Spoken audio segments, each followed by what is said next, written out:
There are 9 habits destroying your muscle after 40, and in this video I'll break down these 9 habits so you can stop sabotaging your progress and reverse muscle loss. My name is Rio and I help busy men over 40 gain muscle and lose fat with minimalist weight training. Over the last decade, I've transformed my body from this to this, and while I'm not 40 myself, I coach men who are, and I know exactly what works for your body at this stage of life. Habit number 1, believing you can't gain muscle.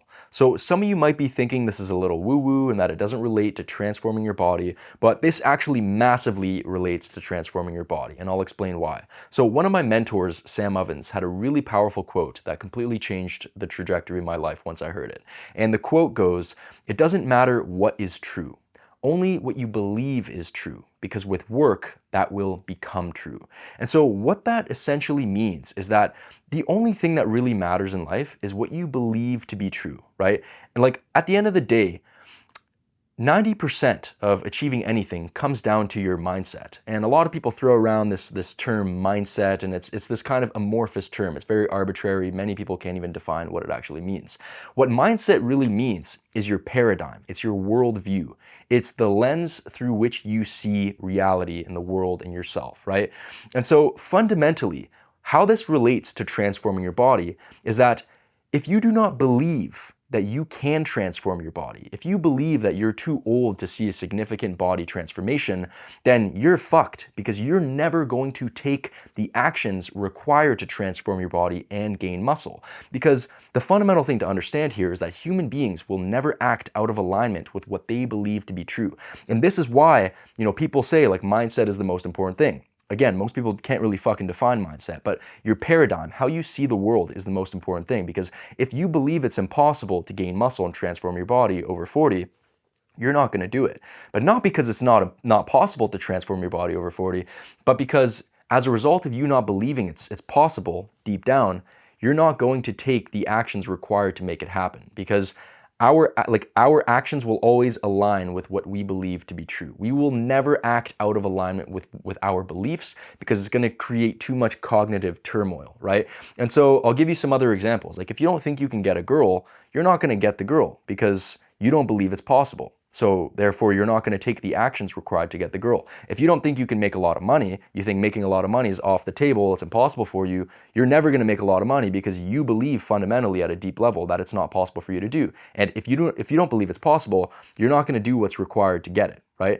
And so basically, the master algorithm of life is essentially beliefs, actions, results. Right? So your beliefs create your actions, and your actions create your results, right? And so fundamentally, like everything starts at the belief level. If you do not believe it is possible for you to gain muscle and transform your body over 40, you're not going to take the actions required to transform your body. And as a result of not taking the actions, you're not going to get the results. So luckily, shifting this belief around, whether it's possible or not to build muscle and transform your body over 40 is not really that difficult, because there's a lot of proof to suggest that it is possible, right? You can literally just look at my clients and look at their before and after photos.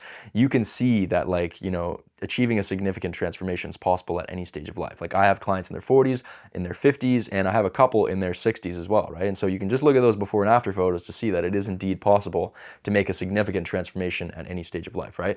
And not only that, but there was this really fucking fascinating study that basically compared the effects of resistance training on men aged 35 to 50 and men aged 18 to 22. And not only did the older men gain just as much strength as the younger men, but they actually gained 17% more muscle mass throughout the duration of the test, right?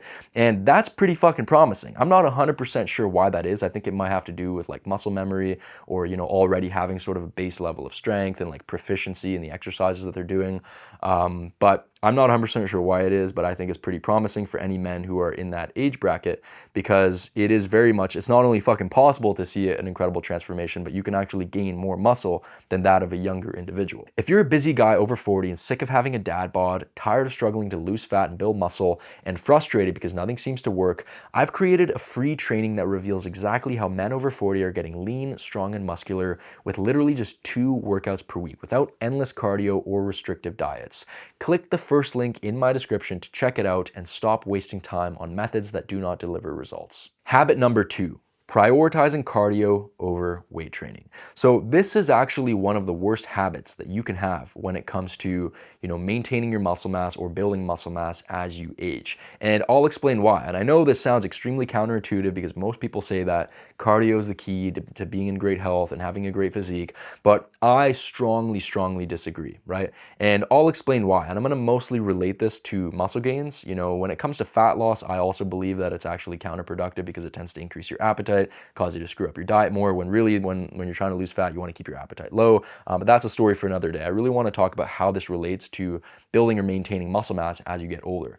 So you have to understand that as a man over 40, and as a man over 40 who is not taking any performance enhancing drugs like steroids or fucking whatever, anything to basically enhance your recovery ability, you have limited resources, you have limited energy, and you have limited adaptational reserves, meaning that you have a limited ability to basically recover and adapt from activity or stress that you subject your body to, right? And so if you want to maintain muscle mass or build muscle mass, you need to take all of those limited resources that you have available to you, all that limited energy, all of that limited recovery ability, and you need to allocate that towards your weight training. Because I'm sorry, cardio is not going to build fucking muscle. If anything, it's going to strip off muscle, right?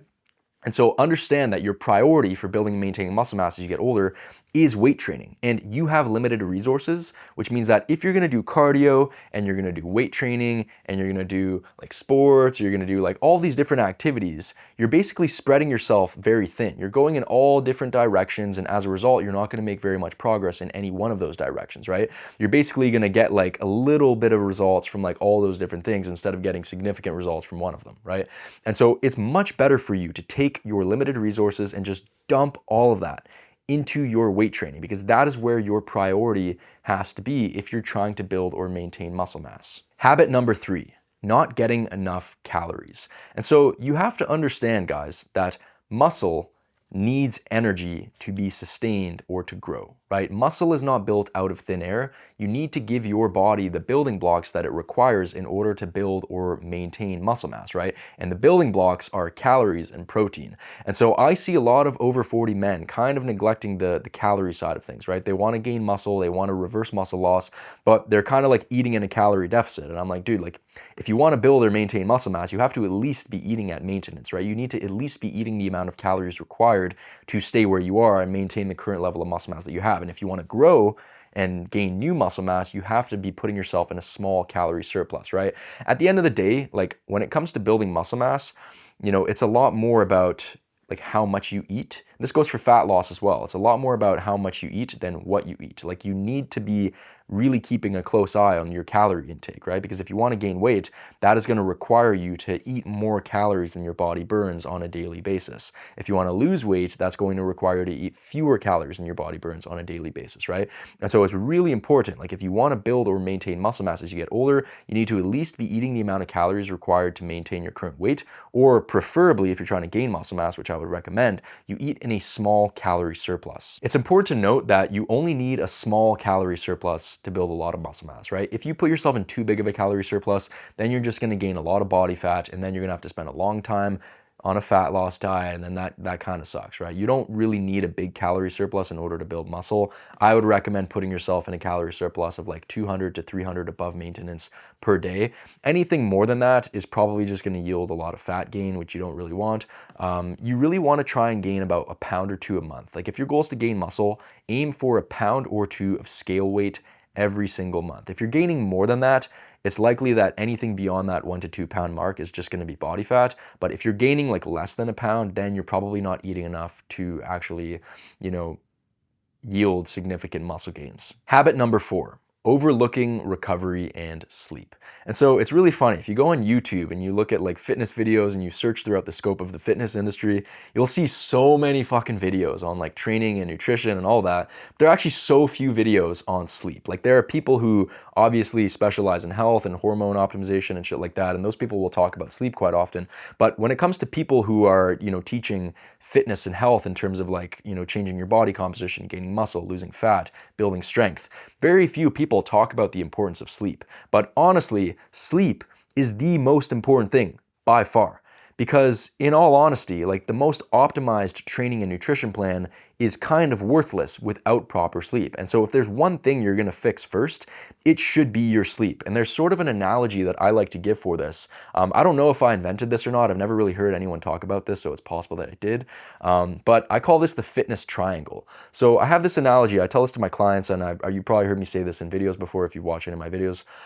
But essentially, the way I see fitness is that it's a triangle, and there are three sides to a triangle, right? So on one side here, you've got your training, right? It's really important to have your training dialed in, right? You need to pay your dues in the gym, train hard, get stronger, and whatever, right?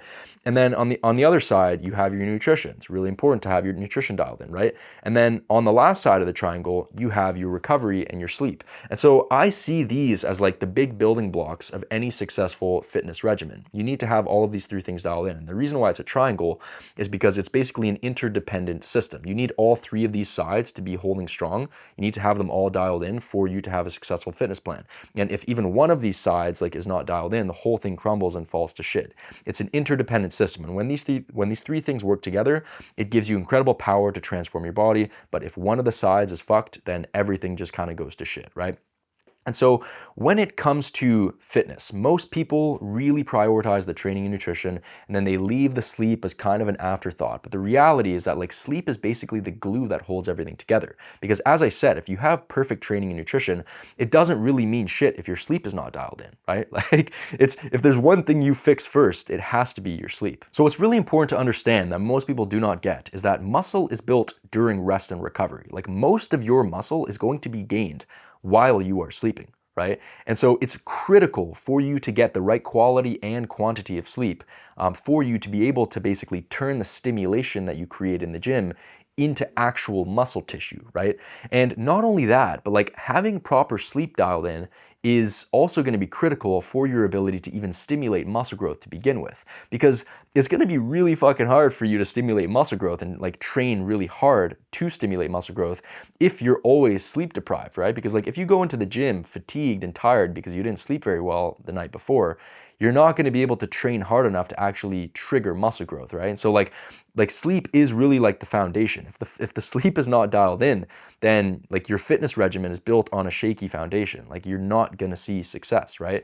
And so the best thing that I ever did when it came to getting better sleep and optimizing my rest and recovery was to get rid of my wake up alarm. And so I used to have a wake up alarm, and I realized wait, if I'm waking up by an alarm, then by definition, I didn't really sleep as long as my body wanted to, right? So if you're waking up by an alarm, you're not getting enough sleep. It's literally that simple, because you would have slept longer without the alarm, which means that your body needed more sleep, right? And so the best thing I ever did was I got rid of the wake up alarm, and instead I have more of a bedtime. So having a bedtime instead of a wake up time is an absolute game changer. If you can just set a consistent time to go to bed every single night, then you're going to be solid, right? And the main thing here is that a lot of you guys are probably going to be like, well, Rio, my work schedule doesn't allow me to do that. Well, the point is here, man, is that you need to go to bed earlier. That's kind of the main takeaway, right? Because if you go to bed earlier, then you're going to be allowed to basically wake up naturally in time for your commitments in the morning, right? So that was kind of the best thing I ever did when it came to optimizing my rest and sleep, to get rid of the wake up time, get rid of the alarm, and just sleep until I naturally wake up. And the key to obviously being able to do that is to go to bed a bit earlier and set a consistent bedtime so that you wake up in time for your morning commitments. Habit number 5, not managing stress. So stress management is probably one of the least talked about concepts in the fitness industry. It's just like sleep. Everyone obsesses about the perfect training and nutrition because those are the sexy topics, but very few people talk about recovery and sleep and stress management. But the thing is especially as you get older, as you enter your 40s and above, generally you're gonna have more responsibilities on your plate, right? You're gonna have a full-time career or a business, you're gonna have a family and kids. You're just gonna have more shit to deal with, which is gonna increase your stress. And the thing is stress is kind of a silent killer of muscle growth, because what stress does is it increases your cortisol, and increased cortisol levels will basically kind of kill your muscle gains, right? And so the thing here to note is that you're never going to fully get rid of stress. Stress is kind of an inevitability. It's a normal part of life. If someone doesn't have any stress, I would seriously question them. Stress is a normal part of life, and you're going to deal with stress, but it's just really important to find ways to manage it if you're overly stressed, right? Like if you're dealing with serious stress and it's affecting your sleep and it's affecting your recovery and your muscle gains, you need to find ways to manage that, right? And so that's going to be kind of different for everybody. Like some ways that I've found to sort of manage my stress. Big one for me, this is like might seem very counterintuitive. One of the biggest keys to eliminating my stress is staying the fuck off social media. Like obviously I produce content and like I'm like my business is massively driven by social media, but I literally like try my best to not consume very much media, right? I try to mostly stick to books and reading, and like I try not to consume very much content, because like if I'm on social media, then I'm gonna start like looking at fucking comments, and then like, you know, it all just kind of goes downhill, and I start to get stressed out and anxious and shit. And so like staying off social media for me, staying off my phone as much as possible is a massive key to alleviating stress. Again, like I find reading very relaxing and stress relieving. You know, meditation is a big one. I used to do a lot more meditation. I don't do it as much nowadays. I kind of find reading to be like a form of meditation in a sense, because you're having to just focus on one thing, which is kind of like what meditation is, right? But in terms of like reading instead of breathing. The other thing is like spending time with loved ones, you know, like if you have a wife or a girlfriend, like spending time with your wife or girlfriend, that can help, or spending time with your kids, your family, right? Like things like that. Walking is a big one for me, getting outside and like decompressing, getting away from like the whole social media thing. Like you need to find ways to basically cope with the stress. You know what I mean? And like if you have certain things in your life that you know are causing you a lot of stress, you need to like nip those in the bud. Like for me, again, like for me, it's like social media, like being on my phone too much, checking my emails all the time, and like stuff like that stresses me the fuck out, increases my cortisol levels. So I realized, okay, like that. And I noticed like that was starting to affect my rest and my recovery. And then as a result, it was affecting my workouts, my training, right? So like I kind of got rid of that, and I removed that to a large degree. And like it's an individual thing. Find out what's stressing you out the most and kind of like try to manage that a little bit more. And then also like leave time to decompress, leave time to like read or meditate or spend time with family or go out for a walk. Things like that are really important for managing stress, and therefore making sure that you're not, you know, basically harming your muscle and strength building pursuits. Habit number 6, not tracking. So I've been into fitness for about a decade now, right? Like my first attempts at losing weight and trying to improve my body started really, really young, like over 10 years ago at this point. And what I've learned throughout the years, and what I continue to be reinforced with throughout the years, is that more than half the battle in fitness is just tracking. Like everything in fitness just comes down to fucking tracking. Like it's all kind of a numbers game, right? Because like if we look at what really moves the needle when it comes to improving your physique and your body composition, a lot of it has to do with numbers. It has to do with making sure you're hitting the right calorie number. It has to do with making sure you're hitting the right protein target per day, right? It has to do with making sure you're seeing your strength increase in terms of your numbers in the gym, right? Like a lot of it has to do with numbers. Also like tracking the number of steps you get. Like all of the things that actually thread the needle forward for improving your health and fitness are measured quantitatively, like in a number form, right? So like you have to make sure that you are very dialed in with your tracking. You need to track your calories, you need to track your protein, you need to track your steps, you need to track your workouts, because if you're not tracking, you are just fucking guessing. And this is actually one of the main things that I install for my coaching clients. Like I even have a fucking custom app that I give my clients to make sure that they track, and I make it like a non-negotiable that they are tracking these things, right? You know, I set them up with tracking apps for their workouts, for their weight, for measuring progress photos, for, you know, tracking calories and protein.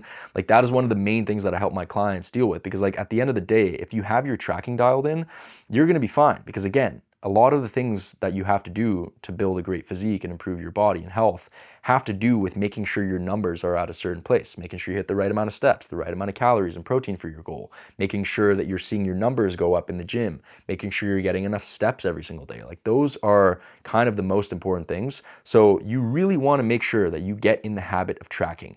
And a lot of people think tracking like kind of removes their freedom and it's a little bit too restrictive, but I actually see this as the opposite. I was actually talking to one of my clients yesterday on a coaching call, and I was like, he was saying like, oh, like when he talks to his colleagues and he tells them that like he's tracking and like tracks his calories and he's very meticulous with his tracking, they're like, oh, that sounds a little bit too stressful and too restrictive. But we both agreed, we're like, no, that actually gives you the fucking freedom, right? And a great example of that is like, if you're trying to hit a certain calorie number, like knowing that you have to hit a certain calorie number and being able to track that, and knowing that you can fit in certain foods, like fit in kind of what you want in order to hit that calorie number, that is freedom.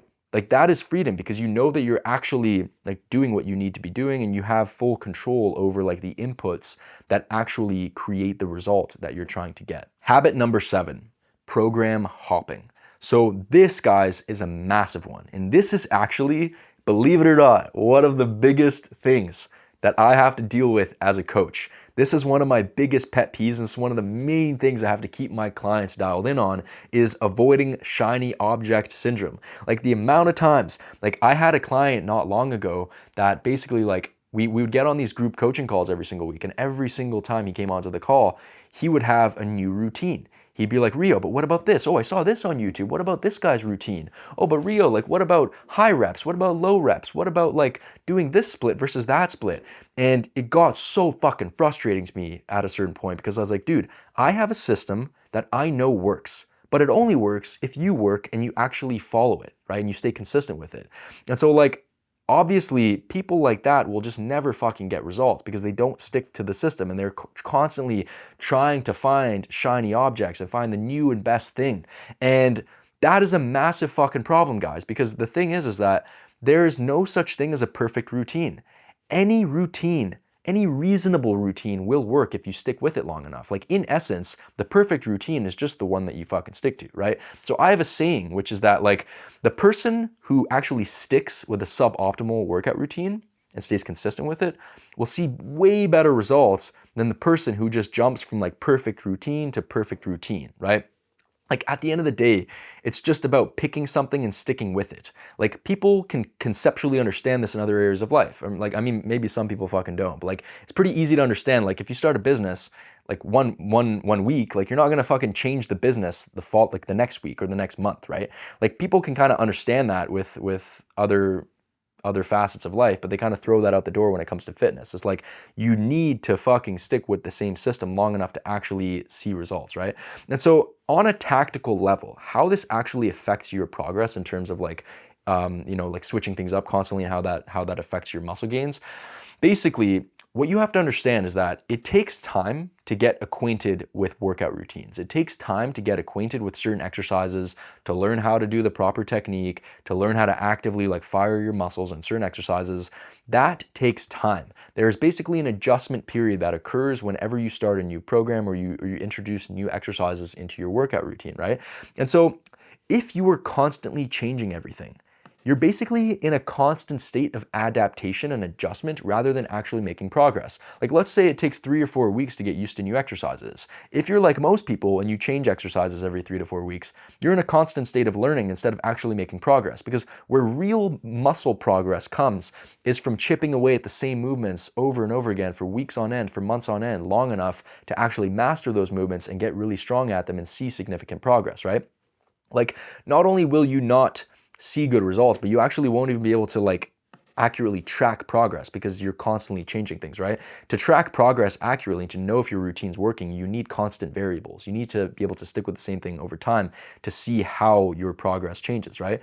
And so like you have to remember there's an adjustment period whenever you're doing a new routine or you're doing new exercises, and that adjustment period is usually like a month long. And if you're changing things every week or every month, you're constantly in a state of learning rather than actually making forward progress. Habit number 8. Exercising instead of training. And so I've seen that a lot of men over 40 lack a fundamental understanding of the difference between exercise and training.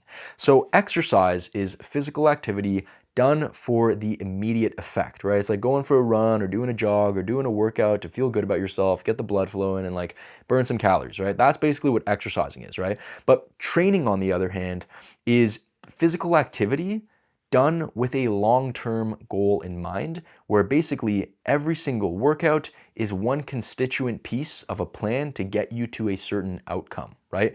And so what this essentially translates to when it comes to building muscle, improving your physique, gaining strength, is just having a progression system in place. So a lot of guys do not have like a system in place to where each of their workouts is one constituent piece of a plan to get them bigger and stronger into a certain long-term goal, right? So you need to have a system in place that allows you to achieve progressive overload, because a lot of men over 40, they just like equate success with like going into the gym, doing a workout and just like leaving, right? They don't track, they do a different set of exercises every single week, and they do not have a progression system in place. And do not get me wrong, that's better than what most people do, which is just sit on their fucking fat asses all day long, right?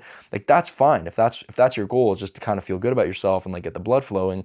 But if you are really serious about transforming your physique and gaining muscle and strength, you need to train. Like you need to have a system in place that makes sure that you are seeing progress over time and that it leads you to that end outcome that you're going for, right? And so essentially what we're talking about here is progressive overload. And so you need to give your body a reason to continue to change and adapt, right? And so like most people make muscle building very complicated, and they think that like if they're not gaining muscle, it's because of like the unique set of exercises that they're doing that's not working, or like maybe they're doing the wrong rep range, or like they focus on all of like the shiny things and like the small tactics, when in reality the reason why most people don't gain muscle is because they just don't give their bodies a reason to, right? So you have to understand at a fundamental level that your body doesn't want to gain muscle and strength. Like your body is a survival machine. It's not there for you to look pretty. Like it doesn't give a fuck about your desire to look pretty and gain muscle. Your body is a survival machine, and having extra muscle mass on its frame is going to cost it energy, right? And your body wants to conserve energy. And so you have to understand, like your body doesn't want to gain muscle, you have to force it to. And the way you force it to is by continuously subjecting your body to more and more stress and more tension over time. And understand that your body is an adaptation machine, which means that the weights that you're using right now will at some point become easy for your body. Your body will no longer see that stress as, you know, the necessary amount of stress in order to cause it to grow, right?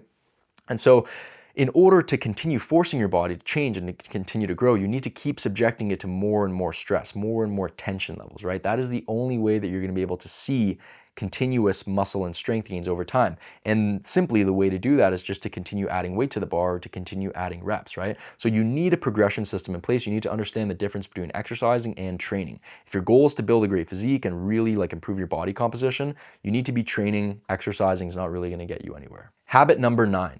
Going through the motions. So most men over 40 do not train hard enough to actually stimulate muscle growth. Most men over 40 are kind of just going through the motions in the gym.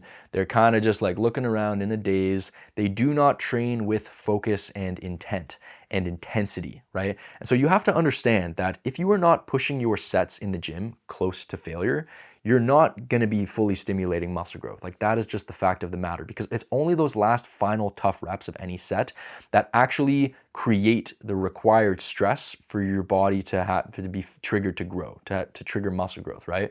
And so if you're leaving like 3 to 5 reps in the tank, or even more than that, like most men over 40 do, you're fucked. Like you're not gonna gain muscle, right? And so there's something called effective rep theory, which basically states that it's only the last final 5 reps, the 5 final tough reps that you do in any given set that actually count towards stimulating muscle growth. So essentially, all of those reps leading up to the final 5 before you fail and cannot move the weight anymore don't really create a significant muscle growth stimulus, right?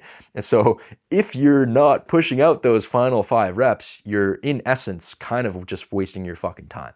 Like that's kind of the reality. And that's why most men over 40 never see significant muscle and strength gains. They don't train hard enough. That's a result of a variety of different factors. Some men over 40 think it's going to injure them, like training really hard. A lot of people just don't want to go through the pain required because it's pretty fucking tough to push out those final reps. What I can tell you though from the injury standpoint is that most injuries in the gym are not caused by training to failure or training hard. They're mostly caused by overuse, which is usually the result of doing too much volume, right? So you got to understand, if you're serious about building muscle and strength, you need to train hard. You need to squeeze out those final 5 reps. You cannot go through the motions. You cannot lack focus. You cannot go through training in a daze. You need to bring full focus, full intensity to every single set and every single rep. And you need to squeeze out those last final 5 reps and push through them, even though they're painful, because that is really where the progress is. That is where the muscle growth is to be had. If you're over 40, sick of the dad bod, and frustrated with workouts that do not deliver results, you need to check out the free training in my description that reveals my exact 2-day per week minimalist training system that's helping men just like you get lean, strong, and muscular without wasting hours in the gym. Click the first link in my description to pick it up. It's completely free.